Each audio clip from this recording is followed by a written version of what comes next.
100-man versus a gorilla. It's all about if the first 20 niggas willing to die. It's fun to get loose. Oh shit.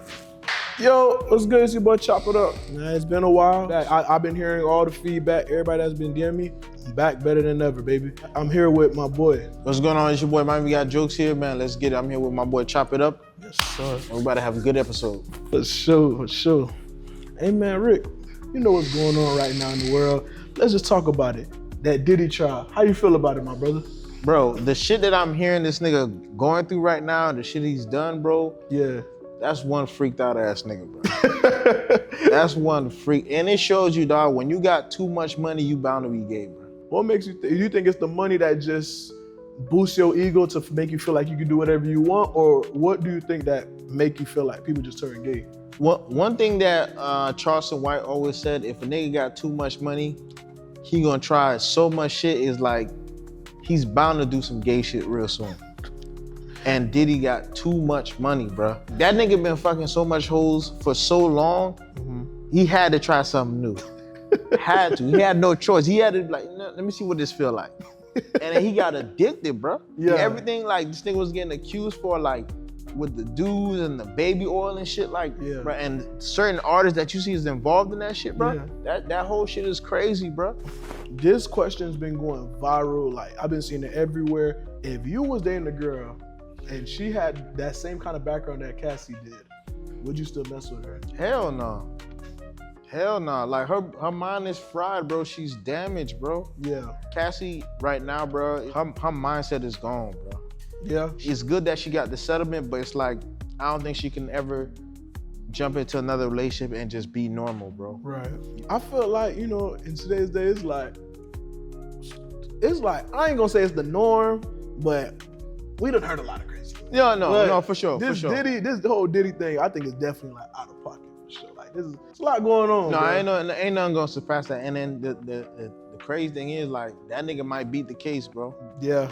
I think he's gonna beat it. I think he's gonna beat it too. And it's like, bro, when that nigga get out, bro. And I seen one video, it was like, yo, this ain't no party like the Diddy party. That nigga had one party, and he had an after party, and he had an after party, and they're showing all type of celebrities. Man, I love the Diddy party. Like, you showing all type of celebrities like enjoying it and shit, like, and it make you think like, dog, you was involved in that shit, like you was getting fucked too. And I listened to your music, nigga. I grew up wanting to be you, nigga. Yeah, dog. Like it's like, bro, does this what it takes to be a fucking celebrity, bro? You gotta be gay, my nigga. Like, and it also makes you think, like, think about the motherfuckers who were blackballed, bro. Yeah. You know what I'm saying? Who careers went completely grits. Yeah. Them the niggas where it's like they stayed true to themselves because it's like they wasn't in that shit. Right. Fuck, they stayed 100. Rick, here's my next question, right? What's up? So, I'm starting to see like a constant theme here as far as like, I don't know if you've seen Smokey Robinson just got caught up with a sexual assault case. We've obviously seen Bill Cosby.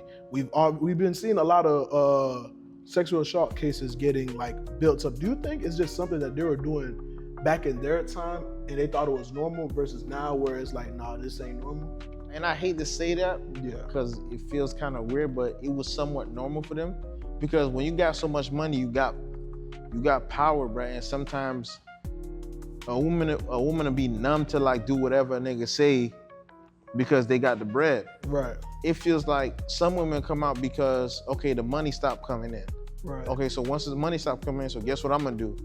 I'm gonna go file this sexual assault charge and I'm gonna get more bread. I'm gonna get all that bread that you didn't give me back in the day. So, right. You get what I'm saying? Women were prone to being victims back in the day, and niggas got away with a lot of shit. Right. You feel me? I really do believe certain women really did get sexually assaulted. One thing I will say, because obviously, you know, I take pictures and videos. And yeah. Bro, the moment I post a girl or however that shit may go, bro, like the DMs I get or the comments, and I'm like, bro, like, y'all wildin'. Like, bro, this is a human we talking about here. Like, this is a woman. Like, you know what I'm saying? Like, how would you feel someone like talk to your mother like that or your sister? Like, you wouldn't accept that. But I feel like certain dudes, I ain't gonna say they ain't been taught, but I think they just like so far gone. Yeah, it's a lot of niggas that's like that for yeah, sure. To the point it get a little awkward. Exactly. Even when that shit's happening around you, it's like, damn, nigga, do I say something or like do I just mind my business and shit? Yeah. So yeah, bro, like that shit do get awkward sometimes because it's like you just don't want to be in the center of that shit. Exactly. You feel what I'm saying? But at the same time, you don't want to be the nigga that you allow that shit to go down. Yeah. Cause now you gonna look like you one of them. Yeah. And you feel me? It ain't that. Yeah, it's never that, bro. Never that. Yeah, that's why, bro, I think it's so crazy because especially like recently, bro, like the amount of DMs or the amount of like, yo, she bad, she this, she that. Hey, bro, tell her get down. Like, I'm like, bro, like, what's up, bro? Like, you one text or one DM away from finding your potential girlfriend. Why do you need me? Or why are you trying to put me in the midst of your mess? You understand what I'm saying? Like, bro. Like, and if you get involved in that in any type of way, bro, that shit could potentially hurt you and your future clients. Cause it's like, damn, like, nigga, you out here giving my Instagram handle, or you out here giving my number, or you telling this nigga that, you know what I'm saying, I'm going or whatever like that, and I'm just here to take pictures. So yeah, you gotta be careful with that. Yeah, that's why, bro, I ain't gonna lie to you, bro. The moment they get there trying to ask too many questions, I don't even respond, bro. Like, because at the end of the day, I care about my clients more than anything. Because without my clients, without my brand, it ain't no me. I'll be honest. Sure. I'm so thankful because I literally hustled my ass off to get to where I'm at today. So I'm the type of person, like, I won't let nobody take it down. You know what I'm saying? Especially over something that can be avoided. You know what I'm saying? So 100%. You know. So Rick, you got something coming up that's about to be super legendary. Trash Can Sports, man. Talk to us. What should the people expect? Okay, so you know, as y'all know, as me doing like comedy content and shit like that, so I'm trying to really get into the sports, you know, the sports entertainment business. So I got something called Trash Can Sports, where, you know, I talk about sports with a little bit of flavor into it. You know what I'm saying? A little bit of comedy, but I try to, you know, state facts with my opinions.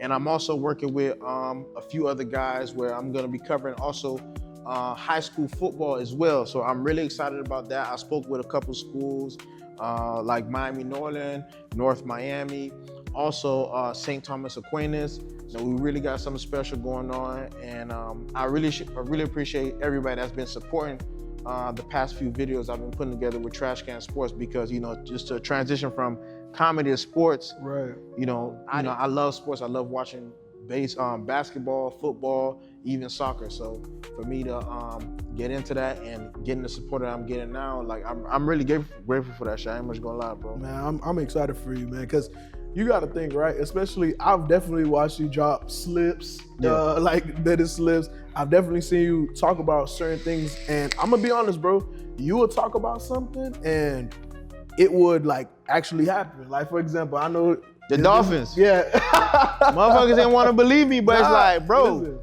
that shit carried to fruition, bro. Now niggas like, yo, Miami got jokes. She was right, homie. Like, this nigga Tua weak. The Dolphins ain't make playoffs. Even the schedule prediction, like I think I predicted them to go like 8-9 or 9-8 or something like that. And that's the record that they had. Yeah. So it's like, for me to see that and people actually like bringing up the videos, resurfacing like, damn, Miami got jokes right. Damn, Miami got jokes. Because at one point they was calling me a hater. Yeah. And one thing I want to bring to Trash Can Sports is, the reason why I called it Trash Can Sports, because I want to highlight a lot of the trash players. Yeah. You know what I'm saying? Like, I feel like we always give like the best players props and stuff like that, which is cool, but I want to like give props to all the trash guys that's out there. You feel me? Like, I feel like we don't do that enough, because sometimes we gotta kind of scared of getting backlash and you know, feeling like, oh, you a hater, whatever like that. But it's like, if a guy's playing trash, why not speak on that? Yeah. You get what I'm saying? Why not speak on that? Because at the end of the day, bro, it's sports. It's a conversation. It's a debate. Right. You feel what I'm saying? So me bringing that to the game when nobody else is really doing that, I think people gonna fuck with it. Right. Do you think it's because comedy this is why you don't care about the backlash and what comes with it? Because the topics that you're talking about, people would definitely be worried. But do you think it's because you've definitely performed in front of a lot of people that you don't have that fear of caring what somebody else got to say? Yeah, pretty much. Yeah, comedy definitely gave me like a different type of confidence when I put out content. Right. and you already have in your mind like, bro, you're gonna get backlash, bro. Right. I can't be worried about if people don't like it and whatnot, because not everything you put out, not every video you put out, people gonna fuck with it. Right. Like the same way, not every photo you take, like not everybody gonna fuck with it, but at the same time, it's still a body of work. Exactly. You know what I'm saying? At the end of the day, if you stay true to yourself, bro, that's what people gonna respect. Exactly. You know what I'm saying? Once you start letting the crowd dictate your work, right, now you grits. You feel what I'm saying? Now you don't really have no identity. Now you just chasing validity from people where it's like, no, I'm gonna give you, you know what I'm saying? I'm gonna give you what's going on in my mind. Right. You know what I'm saying? So yeah, bro, I don't really worry about the backlash. You feel me? Because I know it's gonna come, but at the end of the day, I know how to handle it. Right. Okay. So here's my next question, right? You got a video that's doing numbers right now, the 100 Man versus Gorilla, right? Yeah. Do you feel like 100 Man could beat a Gorilla? To be honest, bro, realistically, bro, 100 niggas versus one gorilla, bro, I think it's possible because average, not no Muhammad Ali, Mike Tyson. I'm talking about the average Joes. But it's all about if the first 20 niggas willing to die. You know what I'm saying? If the first 20 niggas are willing to die, then 100 men can beat a gorilla. But if it's a whole bunch of scary niggas, bro, like here's this, like the way I vision it, you gotta get like the first 10 niggas gotta be from like Liberty City. You know what I'm saying? Like they got nothing to live for. So it's like them niggas there, you put the first 10 niggas, Liberty City, right? Right. So the second 10 niggas that's coming, they gotta be from like Opalaka. Right. So you got boom. So you hitting the gorilla with 10 Liberty City niggas, then 10 Opalaka niggas. Bro. Right. That gorilla grits already. You gonna be tired. Right. Then the third is probably like poking beans. Right. You know what I'm saying? So you got Liberty City, Opalaka, and poking beans, right? Boom. That's 30 already. That gorilla is tired. Right. And the rest is like you can give them like Sunny House. Right. Okay. So then the rest of the average Joes could pull up. Yeah, exactly. The rest of niggas with actual jobs and families and shit like that got something to live for, boom, they could earn their stripes right then and there. Okay. Because them other ones, they already got their stripes. Like they good. Yeah. But they got nothing to live for though. So it's like that's the ones you gotta sacrifice. Right. You get what I'm saying? Put them in there real quick. Yeah. For sure. Okay. So going back to that, I see the video, man. You got that boy Big Mata. He's sleeping in the back seat. So you think that's how the gorilla gonna be after the fact? That's how you gotta catch him. Yeah. After you done eat and all that shit, all them bananas he eat, bro, you gotta catch him when he sleep. And you know what's crazy about Big Mata is like I don't even follow Big Mata on TikTok, but the algorithm been showing me all his videos like crazy. I'm like, what the fuck? Like, and he's not really like doing nothing crazy. He's just like sleeping or just walking around and shit like that. Yeah. So, and the fact that I'm speaking on that, one thing I'm starting to see more on like not even just TikTok, on like social media, period, is just like more Miami content creators, bro. Right. And I love it so much, bro. I love seeing like content creators from Miami because before I even got into content creating, I never used to see that. Right. I never used to see people like my For You page, my fucking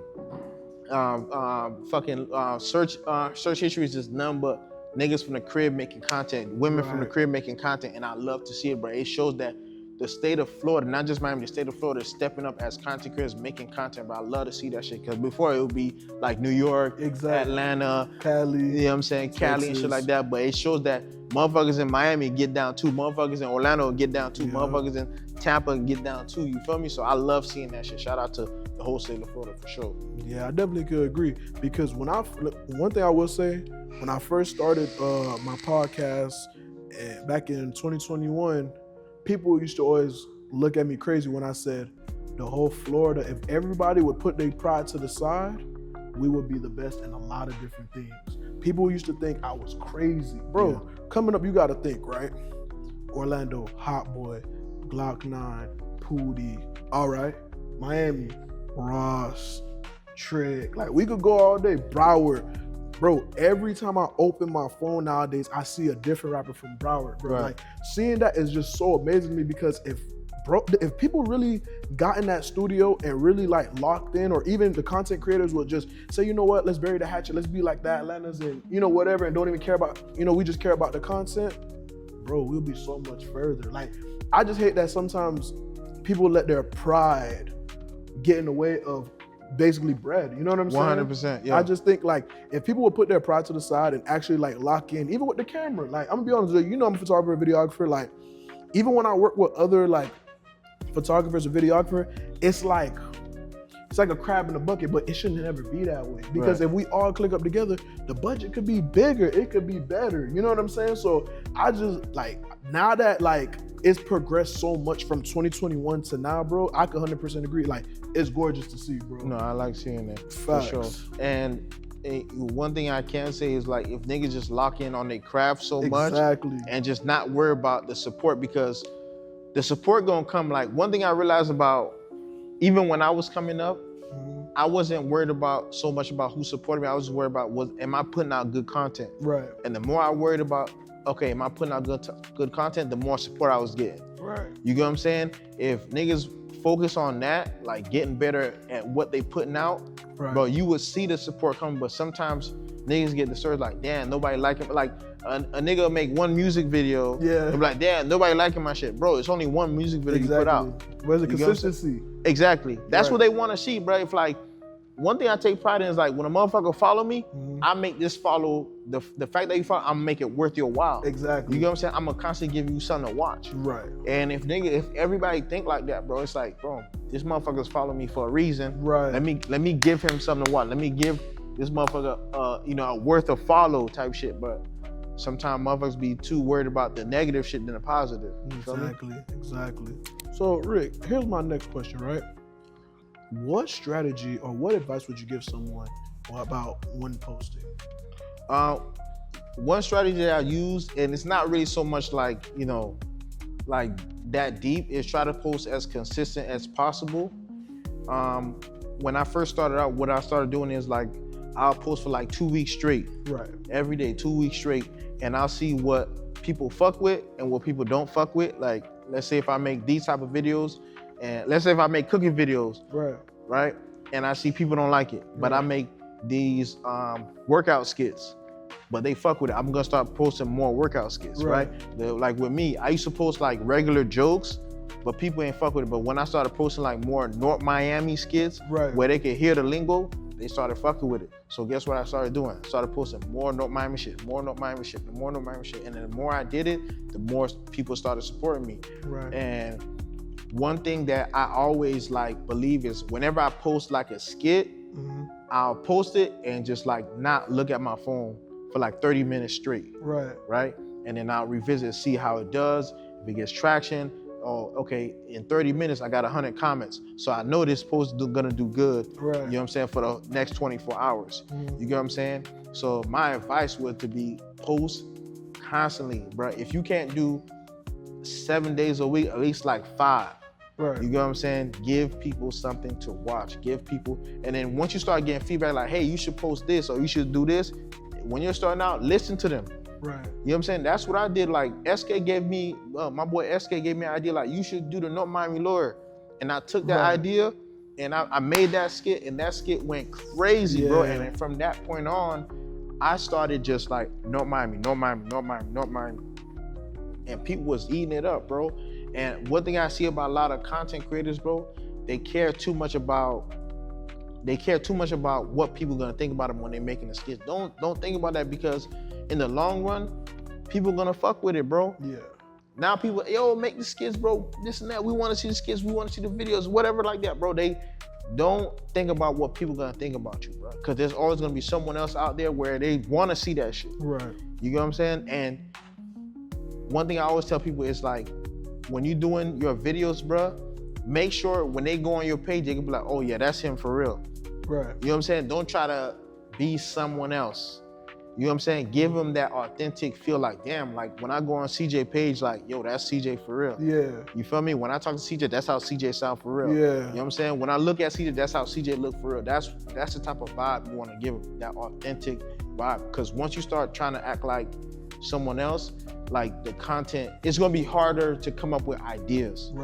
You feel me? It's easy for me to come up with ideas because I'm giving you my life. I'm giving you my relationship, how I grew up, the school I went to. You know what I'm saying? What I went through when I was hanging out with these people, when I was what I was going through when I was with this girl. Yeah. It's too easy for me. Right. You get what I'm saying? So that would be my advice to anybody that's really trying to, you know what I'm saying, become that content creator. Cause that's my strategy. That's how I think. Right.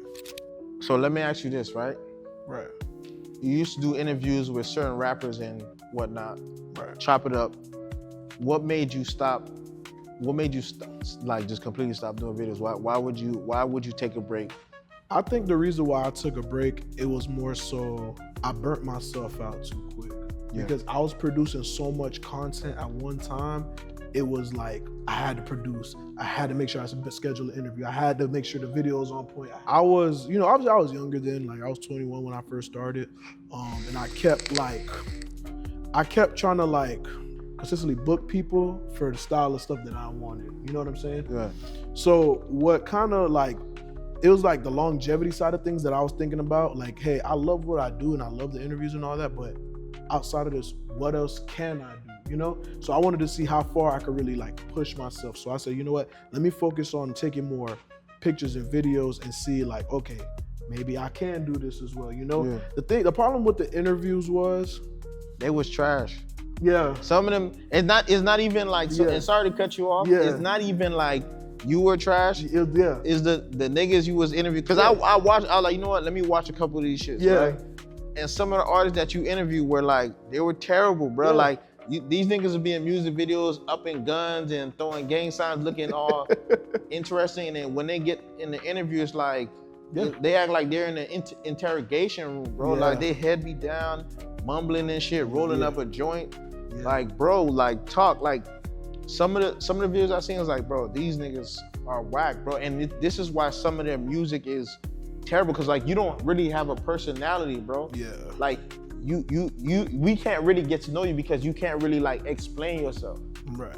You feel me? So yeah, that's from my point of view. Yeah, and that was another problem, because it's like sometimes prior to doing the interviews, it's like you had to kind of walk them through.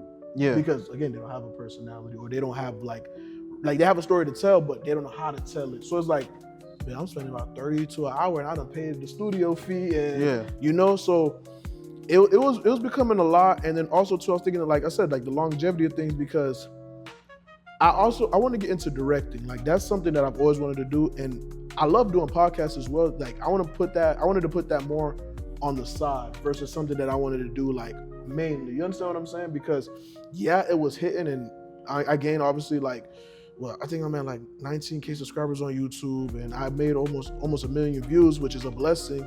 But it's like, now what? That's where I was getting at, Like, I think I hit like that's when I hit like 23, and I was like, bro, like I gotta find another chapter in my life, because it's not paying as much as that I wanted. Because YouTube, if you know, YouTube hard to get paid from. And granted, I'm blessed, I'm monetized, but that's a whole nother alley, and that was a whole nother thing that was really hard for me, because it was like, I got to figure out a way to get more revenue. So I use like my platform to help other platforms. So what I knew that I could do with my set, I could help somebody else with their podcast or their, like my vision of stuff that I couldn't afford, I could help somebody that got the budget to do it. So I think my mindset was always like bigger than what's in front of me. You understand what I'm saying? So that's why now that I'm revisiting and now that I'm coming back to my podcast, it looks different, it feels different, it's better, So like, I just think now that like, I know how to book now. Now I have a manager. Now there's a lot of things that I won't get burnt as quick. You see what I'm saying? Now everybody has a role, not just I gotta edit, I gotta shoot, I gotta this, I gotta that. And for sure, it got to a point where even the energy around me, like it was bad, bro. Like I didn't like it. Like I had a dude I was working with. Oh boom, now he hated. Oh well, I helped you shoot it. I helped you. Like why we can't, collaborate? Yeah, for sure. And that goes back to what I said earlier. If everybody put their minds together and everybody actually like stop trying to do like the crab in the bucket, like, oh, I gotta shine, or you gotta shine, or we would all be further than where we at. So, yeah, I didn't like the energy that was coming with it too. Nah, for sure. And then like, everybody gets burnt out after a while, because I definitely get burnt out when it comes to making videos, because sometimes I'll go like 2-3 days without making a video, because that shit can get overwhelming. Right. And I'm talking about me making 1 minute video. So I can imagine how you feel when you gotta shoot, edit, record your shit. So it's like, I can imagine how that shit feels. So when you interviewing a nigga this nigga is making the whole episode terrible, bro. Yeah. In your mind, it's like, damn, this is a waste of time. So mentally, that's affecting you. It is. You get what I'm saying? So now that you back, now you're gonna be more cautious of like the type of niggas you put on your, on your shit. You know? You feel me? And I'm just blessed that like in every avenue that I've been able to touch, as far as like the YouTube, the Instagram, the even like posting pictures, videos, stuff like that, bro, it's been a blessing because everything's been working. And I've been getting better in each avenue. So now it's like everything is endless. So like everything that I envisioned back then, now is back and rolling. So I love it, bro. I can't even complain. Who you working with now? As far as like, because I remember you used to work with, what's that dude? What's the dude that used to do the hats? Oh, Residency. Yeah, we used to work with Residency, Miami, Norland. Right. So who, like, are you still working with Norland and them? I think I'm definitely gonna probably revisit because they got a boy. Shout out to my boy Steezo, man. They got a corner. That boy. I follow him on TikTok. He's pretty dope. That boy is that. Listen, what I think I like about Kent so much, bro, he's so humble, bro. Like when I first got there, bro, he was one of the first kids to actually say what's up. Him, the twins, and when I was working with EJ, shout out to my boy EJ. That's who I was mainly shooting for last year, bro. Like I didn't know. Like I'm not gonna say I didn't know he was that good, but I didn't know like how, because you know sometimes when you see certain kids, because I didn't know him. His demeanor wasn't giving me like, oh, like he that boy. But when I actually seen him in practice and I seen his grind and I said, damn, so he's like damn near the best player on the fucking field. field. I asked EJ, I said, yo, like, boy, that boy, he was like, he going into his sophomore year. I looked at EJ, I said, a sophomore? Bro, his like grind, I love his work ethic.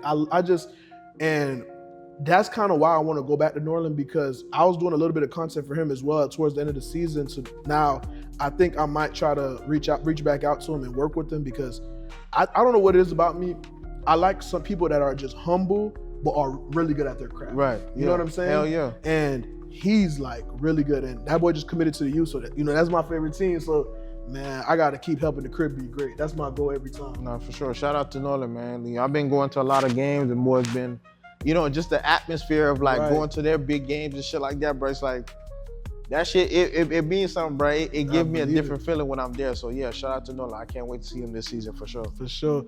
Does it like, because obviously you graduated from Norland, right? Yeah, I graduated from Norland. I went to North Miami for 3 years, and I graduated. My last year, I graduated from Norland. So seeing that the football program is now like a powerhouse, low key. Hell yeah. Like, how does that make you feel? Because I'm pretty sure it wasn't like that when you were there. The crazy thing is, when I was at Norland in 2009, they were still a powerhouse, right? But not as what they are now. Right. Like, they're damn near like a top 5 school, bro. Yeah. You know what I'm saying? Like, and having one of the best quarterbacks in the state, like that shit is unheard of. You know, me going to North Miami, I'm not used to seeing the playoffs, the big games, and shit like that. Like when I was in North Miami, niggas was losing. Yeah. Damn at every other game. Right. And when I went to Norland, and it's like, dude, these niggas could make playoffs. Right. And what I'm seeing now is like, not only these dudes are making playoffs, but they can compete for a state title. Yeah. You get what I'm saying? But shout out to North Miami now. North Miami is making playoffs, but they just can't get over that hump. They don't have that talent the way Norland got. But they're making progress as well. So it's like, to see all that coming into fruition, bro, it's crazy, bro. I love it, bro. And I'm going to high school games more and more and more. And me tapping in with shots by what's his nigga name? I'm gonna say shots by Dan. Yeah. You know what I'm saying? Where I'm gonna start covering more and more high school football, bro. It's like, bro, I know I'm gonna see more great things, bro. So I'm excited for that shit for sure, bro. Definitely. Knowing that you was like associated with Norland, right? How was it working with EJ? Because knowing that he is one of those dudes where it's like, he's literally was like one of the best, like, what, didn't he win like player of the year or some shit like that? I can't remember exactly what accolade it was, but he definitely broke the record, the state record of passing yards. Yeah, it was crazy, bro. Like, and for as big as he is to play quarterback and to move like he moved, throw the ball like he throw the ball, and it's like, for him to be one of the best players in the state, bro, how was it working with this dude? Cause I know he's like, he got a crazy spotlight. Bro. Yeah, he do. It's crazy because it was, to be honest, believe it or not, what I liked about working with EJ the most, again, it kind of goes back like I was saying about Kenton, was his humbleness. He's so humble and he always put God first. Yeah. See, working with EJ, what I liked the most was, it's like you were working with your little brother, but your little brother is actually like very mature. You see what I'm saying? Yeah. And the thing that I learned a lot about EJ was, a lot of people don't really talk about it, but EJ get hated on, bro. Like a lot. Like, bro, it's like, oh, he's too heavy to play quarterback. He needs to play run. Like, bro, like you'll see this on a consistent level to the point where it's like, is this kid not about to break the record in the whole state? Like, you know? But what I liked about him was, he always used to say, bro, CJ, like, I don't care what they gotta say, boy, I'm about to go out there and show them why I'm a quarterback. Like, I have so much footage, and when I release it, bro, people gonna see this side of EJ where the side that he doesn't show, like, oh, they talking crazy in the game, I'm about to go throw 200 on them boys. I'm about to throw 3 more touchdowns on them boys. Like, he never let the background noise affect him on the field, you know? And bro, he balled out. There were some games where I'm looking like, he put Norland on his back. You know what I'm saying? Like, he's rushing, he's throwing, he's taking hits. Like, bro, there was like the first game of the season, bro, EJ used to, bro, he gets out of a lot of sacks, and the fact that people really try to sit there and say he's not a quarterback is diabolical. No, he's definitely, from the games I've been to, he's definitely a quarterback. I just wish they OC called better plays. Yeah. You know what I'm saying? With certain games I was watching, I'm like, what type of fucking play call is this? But that kid is special. Oh, 1,000%. That kid is special. Now that he's gone, I'm really excited to see who's the next quarterback to step up for Norland. So yeah, their backup's pretty good. They are? Good. Yeah, Kai's pretty good. Kai was their backup quarterback last year. I think he needed to sit back that extra year behind EJ to really see the game from a different level. And a lot of the I'm pretty sure he has 2 receivers that he played with in Little League that he's playing with now. So that connection is going to be there. They got a receiver in Tank. He's big, 6'6". He just got an offer from the U. I think that connection right there is going to be like crazy. I did see they had another quarterback that signed to them from the transfer portal, so we'll see how that goes. That boy say sign. Man, this transfer portal got to switch up the lingo. In fucking high school, bro. Yeah. They even get an NIL deals and shit like that. So it's like, these niggas gonna be talking crazy to their coach. Like, fuck nigga, I get paid more than you. Fuck you talking about riding the bench, nigga. Hey, let me ask you this, man. I'm glad we on this topic. We've been seeing this been going viral. Edison. They've been getting some big recruits. How do you feel like, speaking of like with the whole NIL thing going on, do you think that's playing a big factor? Yeah, and me seeing Edison, like teams like Edison, South Ridge, who else? There's another school, like, you know, back when I was in high school, these teams weren't good like that. You know what I'm saying? But now I'm seeing they're competitive in the playoffs, competing like damn near about to compete for a state title and shit. Like it's crazy, bro. Right. And it shows like how important that transfer portal is, because players can say, you know what, we all gonna go to Edison and make them great, or we all gonna go to South Ridge and make them great. Yeah. You get what I'm saying? And one of the moves I was excited to see is watching Coach Jube go from Central to St. Thomas. Right. He got to cover that. You know what I'm saying? Yeah, I got to cover that. You know, and shout out to Coach Jube for even giving me that information. You know, it was really special. You know, big up to him, winning so many state titles at Central, and now he's at St. Thomas. I'm excited to see that. You know, some of the kids don't go from Central to St. Thomas just to go play for him. Yeah. You know what I'm saying? Because he's putting kids in college, and I think that's the most important thing for an organization. Like, nigga, put me to college, nigga. Just don't send me off to Miami-Dade. You feel what I'm saying? Like, just to end my career. So, yeah, I'm excited to see that. But yeah, that NIL shit in high school, bro, is crazy, bro. And it's like, what do the contracts look like? Yeah, I'm kind of curious. You feel me? And I haven't seen like, I know the NIL deal started like a few years back. Yeah. But I haven't seen what the money look like. You know, not to pocket watch niggas. You feel what I'm saying? I know niggas gonna feel like I'm pocket watching, but it's like, what does the money look like for a high school NIL player? You get what I'm saying? Like, cause even with the dude that played at Tennessee, now he's at I think UCLA. UCLA. Yeah. He was getting like what 3 point some million. He wanted 4.8 or something like that. But now he's at UCLA playing for less. You feel me? So it's like knowing that these college players are getting paid millions. I want to know what the high school players are getting and how are they reacting to their coaches when they get this money. Yeah, you get what I'm saying? You think they might switch it up? Hell yeah. Talking back to the coaches and shit like that, like bro, like, and it's South Florida. Niggas already talking crazy in South Florida with no bread. So imagine you get these niggas bread, like these niggas' confidence is just fucking through the roof. Yeah. You feel me? So yeah, I want to see what that shit looks like. So Rick, man, the NBA playoffs is going on. For the first time in a long time, your team is actually doing good. Whoa, I don't know about the first time in a long time. They doing pretty good. So what do you think about your Knicks? I love watching my Knicks. I've been watching my Knicks for a long time. Obviously, one of my favorite players is Carmelo Anthony. Shout out to him. Also, I'm a big fan of Eddie House. Do you know who Eddie House is? I know, the long socks and all. Yeah, that's one of my favorite players aside from Melo. Right. Me watching my Knicks be competitive like this and have a chance to eliminate the Celtics out the playoffs brings tears to my eyes because watching my Knicks get eliminated in the first round year after year after year, especially watching fucking Carmelo go against the fucking big three with Wade, fucking Bosh, and that bitch ass nigga, what's his nigga name? Yeah, he gotta LeBron James. I hate LeBron James so fucking much, bro. I hate that. He gotta be a bitch ass nigga though. Yeah, you a bitch. You a bitch, bro. If he never left, I'm telling you something. If LeBron James never left Cleveland, bro, he would not have no rings, bro. Yeah. That's a fact, bro. People don't want to admit that shit, bro. He was getting his ass beat by the Pistons, Celtics, and he said, you know what? Let me go create this super team so I can win some rings. I ain't gonna lie though, I think the front organization definitely sold him because you gotta think his roster talent with Cleveland was like diabolically terrible. Like, his second best player on the team was probably Sabonis or Delonte West, unfortunately. Yeah, but if you're the best player, bro, you gotta know what you got. Exactly the same. That's what Carmelo did. Yeah. But nobody you see the crazy thing about it's like when it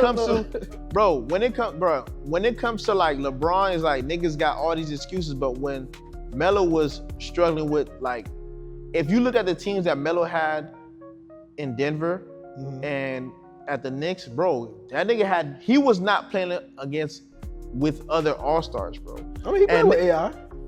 Bro, AI was like damn near 30 something. Although AI did average about 20 something points. He was doing good. But he was towards the end of his career. Niggas don't spare Carmelo Anthony, but when it comes to LeBron James, it's like y'all got all the fucking excuses. Like now it's like, oh, he's 40. I don't give a fuck. He's still playing, right? He still feel like he can fucking play. Right. One thing y'all don't understand is like, ever since LeBron James came to the Lakers, bro, it's been completely downhill. Right. And the only thing you think so? Yeah. Yeah. What has he done since he joined the Lakers? He got a chip. From when? The COVID year? Yeah. Come on, bro. Bro, it was certain niggas that wasn't playing because they had COVID or whatnot. Yeah. Certain teams couldn't have certain players because they had COVID. I think they was playing the Heat, when they won the chip. And they played the Heat in the fucking finals. Yeah. The Heat best player was fucking Jimmy Butler. Yeah.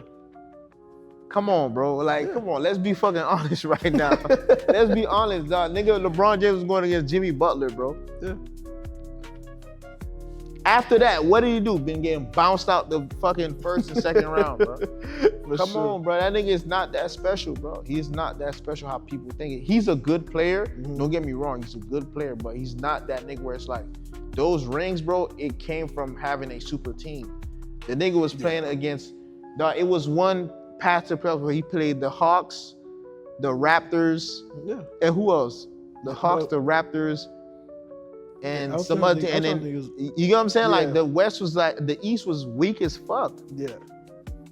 Come on, bro. The East was, I ain't gonna lie, them 2 years when he was with the Heat, he definitely had a run for his money though. Like, with Pacers. Who? The Pacers was, you can't lie, the Pacers was gas. Yeah, but he beat the Pacers like 4-2. I think the only team. Nah, I think it went to Game 7. One of them went to Game 7. They only went to Game 7 with the Celtics, bro. Yeah. Nigga beat the Pacers 4-2, bro. Like, them niggas was blowing out teams because there was so many all-stars on that team, bro. Wade, Bosh. Come on, bro. No other team had that type of superstar power than that team, and they only won 2 rings together. That is in true. the span of 4 years. That is true. They're supposed to win each and every fucking year, and they end up losing to fucking Dirk the first year. Now, that's been a thing I've been hearing a lot lately. Dirk's way to win that chip, that's a story It's way more memorable than any other I'm chip. not gonna lie, that chip right there is like diabolical because he had to go through some people. Nigga had to go through Kobe. He had to go through that young OKC team. the young OKC team. What else he had? He had to go through someone I can't remember. Then he had to play the big 3. Yeah. Like And he beat them like what? He beat them like 4-1. No, 42, yeah. 4-2 or some shit like that. Yeah. Come on, bro. Yeah. And who was on his team? Michael Finley, Jason Terry, Jason Kidd, Jason Kidd, Shawn Marion, JJ Barea. Who was the fucking center? Was it Tyson Chandler? Yeah, I think it was Tyson Chandler. Come on, bro. Come on, bro. Give LeBron that team, bro. He don't do shit. Yeah, Come you heard on, it. You heard it. Bro, that nigga LeBron James is a bitch, bro. His son's sorry as fuck too. I'm glad his son's sorry as hell. Nepotism. Trash can sports, man. You hear it live in effect. And fuck Tua too, man. Sorry ass nigga, man. Stealing the Dolphins' money. Can't stand that sorry ass Hawaiian nigga. The Hawaiian rule. Bitch, he a bitch too, bro. God damn, bro. Man, that's the best quarterback we had in a long time. And that's the problem, bro. Yeah. That's the fucking problem. That's why it's like, just because. See, the thing is, bro. Well, I gotta sit up my Tua. See, the thing is, bro. What we get confused is like, let's say you dealt with like 5 bitches, right? You dealt with 5 bitches, and all them bitches were trash, right? Just because the 6th bitch is better than the last 5 bitches that you dealt with, don't mean that the 6th bitch is good, bro. She's just better. She's just good enough to be better than the last bitch you dealt with. That's what Tua is, bro. Of course, he's better than AJ Feely. Yeah. And Jay Fiedler and Gus Farad. Chad Henne, Chad Pennington. Pat White. But you gotta understand, Pat White, yeah, of course, bro. Any nigga any quarterback you fucking sign is gonna be better than that piece of shit that you dealt with. But yeah, this nigga is only good in that system that Mike McDaniel created for him. If you watch the games where he can't do that, where he can't play within the system, bro, where he has to play out of structure. He looks terrible, my nigga. He look like he can't read a fucking defense, bro. And bro, when the last time you watched a game where you're like, damn, this nigga Tua, bro, this nigga going toe to toe with this quarterback? When the last time? Anybody in this fucking room? You can't name not one game. Well, low-key, I ain't gonna lie. He went toe to toe with Lamar that one time. And you know why? Bro, the Ravens defense, it was like 3rd string corners out there. There was no Kyle Hamilton, there was no Roquan Smith, there was no Marlon Humphreys. Yeah, you been waiting for this debate. Nigga, come on, bro. Stop that boy, bro. Hey, come on, bro. That nigga suck, bro. Bro, when they come to Tua, you don't fuck that off. Nigga suck, bro. He's sorry as hell, bro. He's sorry. But now I think the Dolphins gonna make a little bit more noise because they got a sorry ass schedule. I seen the schedule. They gonna at least go like, probably win like 12 games this year. Okay, we gonna and then fucking losing the playoffs, bro. You don't think we're gonna make a deep run? In the playoffs? Yeah. No. Too far? They gotta get a home game. Yeah. We can't play in the cold. It's not even in the cold. You gotta get a home game. You gotta get a home game. That's the only way the Dolphins win a playoff game is if they play at home. Right. And even then, bro, depending on, let's say they play like the Ravens or something like that at home in the playoffs, they lose that game. Now, if they play one team, I think they could beat. If they play at home, I think they could beat the Chiefs. I think they could beat the Chiefs. But if you gotta go play Buffalo on the road, or you gotta go play Baltimore on the road, shit, if you gotta play Buffalo or Baltimore at home, you lose that game. So I ain't gonna lie, that Buffalo Stadium, what? And what makes it even worse is like Buffalo. If you look at Buffalo as a team, right? Yeah. The Dolphins are a much better team, bro. 1,000%. Better receivers, better defense. Yeah. How is you letting Josh Allen dropping dick in you like that, bro? This shit crazy, my nigga. I ain't gonna lie, Josh Allen is the Dolphins like kryptonite. Dog, that nigga's a demon, bro. Yeah. That cracker. It's like when he sees Dolphin, he like career day. Yeah, he happy, bro, cause he's like, bro, he know he gonna ball out, bro. Yeah. Yeah. Fucking Tyreek Hill letting niggas like Chris Benford. You know what I'm saying? Like, come on, bro. You let niggas like Chris Benford lock your ass up, man. Yeah. Tired of that shit.